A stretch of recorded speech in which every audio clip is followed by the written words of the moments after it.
Le art. Vous avez passé toute la journée avec les groupes de musique. Parle-nous un peu de ce que vous avez fait avec eux. Ben, c'était vraiment génial de passer du temps avec eux et de travailler un peu plus sur les bases du beatmaking en fait. Ben, moi je fais du rap mais je fais aussi des beats et c'est un peu mon expérience par rapport à ça que je l'ai partagé. On a pris des vinyles, on a parlé un peu de l'historique, du hip-hop, comment les DJ utilisaient des échantillons, pris des vinyles pour faire leurs beats. Puis on a simulé un magasin de vinyles, donc ils sont comme allés faire des achats de vinyles. Puis ils ont ramené ça, on a pris des segments de ça. Puis on a essayé de reconstituer quelque chose de différent avec ça. Puis il y a un exercice que j'aime bien faire, sur lequel on a aussi travaillé, c'est d'utiliser des stickers, des autocollants de différentes couleurs pour programmer des séquences rythmiques ou des beats, mais sur du papier. Puis c'est super visuel comme exercice. Puis après ça, on ramenait ça et puis à l'ordinateur, on essaie de reconstituer ce que les participants avaient créé sur des papiers. C'était vraiment génial. Vous êtes rappeur et compositeur. Je me rappelle de votre spectacle donné ici à l'école il y a 3 ans. Vous étiez accompagné de plusieurs musiciens, dont un contrebassiste. Ça m'avait vraiment impressionné. Vous différez des rappeurs traditionnels qui, il me semble, s'en tiennent plus à leur texte, chanté sur une piste musicale. Vous vous accompagnez même à la guitare. C'est important pour vous d'être bien entouré sur scène et de multiplier les instruments?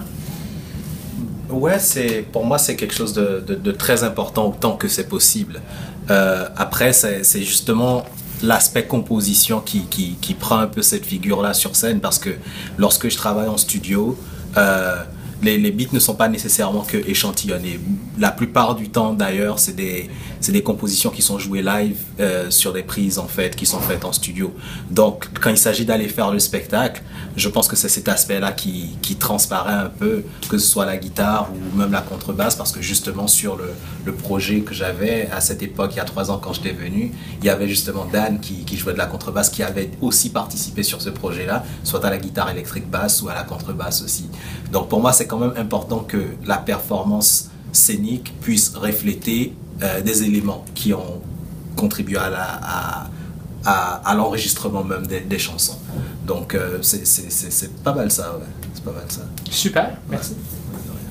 Votre album Cœur de Pion a reçu 6 nominations au Gala des prix Tri-Or en 2015 et la chanson La Cité des 333 Saints a remporté le Tri d'Or pour le prix de la chanson Radio-Canada. Bravo, premièrement. Merci. Mais auparavant, vous avez sorti l'EP Maktub au Maktob. Vous serez en spectacle ici à Franco-Cité le 3 février prochain. À quoi est-ce qu'on peut s'attendre en fait de chansons et d'accompagnement sur la scène? En fait, l'album Cœur de Pion diffère de Maktoub. Premièrement, il est sorti 2 ans après Maktoub, mais c'est un album qui est beaucoup plus rassembleur que Maktoub. Maktoub, c'était un peu comme une carte de visite, un premier jet que j'avais proposé comme ça, mais Cœur de Pion, c'est beaucoup plus percussif comme album. En fait, il y a une forte présence des percussions et justement le 3 février en venant, c'est cet aspect-là que je compte vraiment montrer. J'ai la chance vraiment et le privilège d'être accompagné par 2 percussionnistes chevronnés qui vont venir avec moi pendant ce spectacle-là.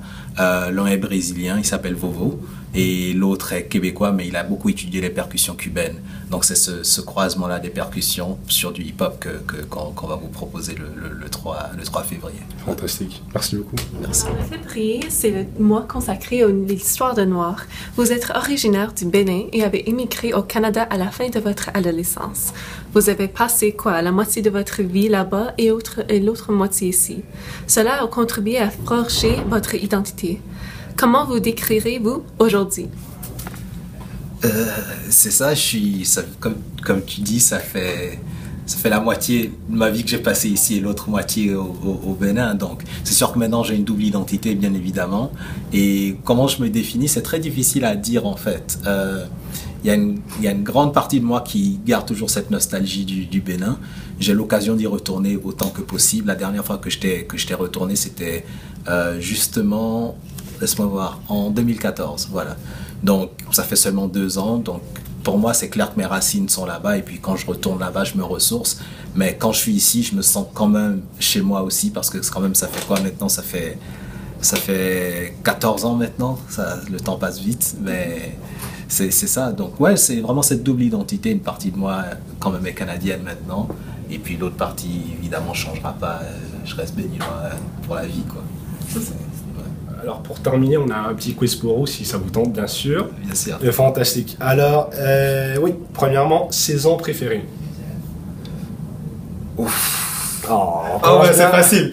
C'est facile. Non, mais c'est parce que je voulais pas sortir de réponse toute évidente. Ok. Je trouve que chaque saison a ses subtilités. Moi, j'ai pas eu le choix d'apprendre à toutes les aimer. Évidemment, l'été, tout le monde aime l'été. Oui. Donc, dire oui, ma saison préférée c'est l'été, c'est un peu facile. Après, si on doit rentrer un peu dans des saisons qui... Je vais en parler de toutes les saisons, voilà. Donc, l'automne, ce qui est génial à l'automne, c'est qu'il y a une certaine introspection qui fait que c'est facile d'être un peu introspectif et de pouvoir écrire certains types de textes et de vivre ça différemment. Mais évidemment, il y a les couleurs. Le printemps, si je sais, il y a un renouveau. Donc, j'aime toutes les saisons. Mais il y a un petit côté quand même un peu mélancolique que j'ai des fois qui a tendance à être un peu automne ou un peu printemps, tu vois. Je pense que j'aime le printemps parce que la vie reprend. Et j'aime l'automne parce que ça me permet vraiment d'être un peu plus groundé, si je peux dire, un peu plus ancré, voilà. Bon. Donc, ouais. Toute une réponse. Ben, toutes les saisons sont... Même l'hiver, j'ai appris à aimer l'hiver. L'hiver. Vraiment? Ben ouais, même l'hiver. Parce que Mes parents, jusqu'à maintenant, jusqu'à ce jour, c'est pas le cas. Ah, tu sais, ça m'a appris de commencer à faire de la planche à neige. C'est ça. Et une fois que j'ai commencé à faire de la planche à neige, ben, tout de suite, l'hiver, c'était devenu quelque chose que Profiter j'aimais. de la neige. Exactement, c'est ça. Parfait. Poutine ou shawarma?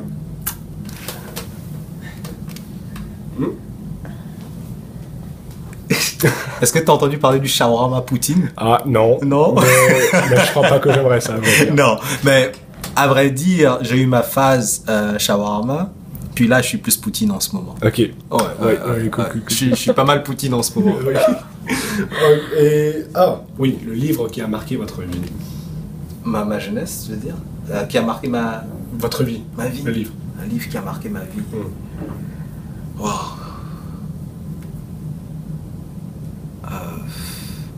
Faudrait vraiment que j'y pense là.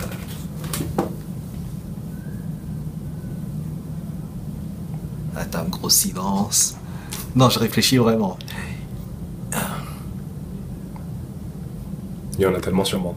Ben, il y en a plusieurs. J'ai vraiment du mal à cibler vraiment un livre en particulier. Ou peut-être le premier livre qui vous a touché d'une manière comme « Ah, waouh, je vais me rappeler de ce livre. » Ouais. Pour ton avis. Ben, il y a un auteur qui s'appelle, en fait, bon, ok, d'accord, je vais le dire, c'est 24 heures de la vie d'une femme. C'est d'un auteur autrichien qui s'appelle Stefan Zweig.